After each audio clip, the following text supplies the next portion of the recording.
Tips kumpul RM30,000 dalam masa 2 tahun. Boleh tonton video ni sampai habis dan save untuk rujukan anda. Ramai yang cuba untuk simpan sebanyak ini tetapi gagal kerana duit anda mudah bocor.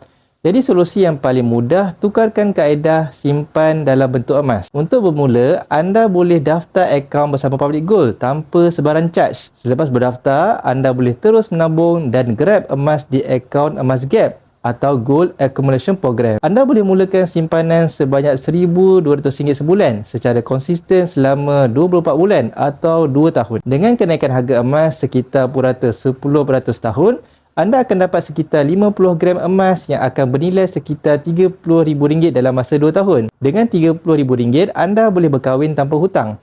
Anda boleh jadikan ia juga sebagai deposit rumah anda. Atau anda boleh saja teruskan tabungan untuk tambah dana persaraan. Simpanan emas bersama Public Gold adalah mudah, murah dan patuh syariah.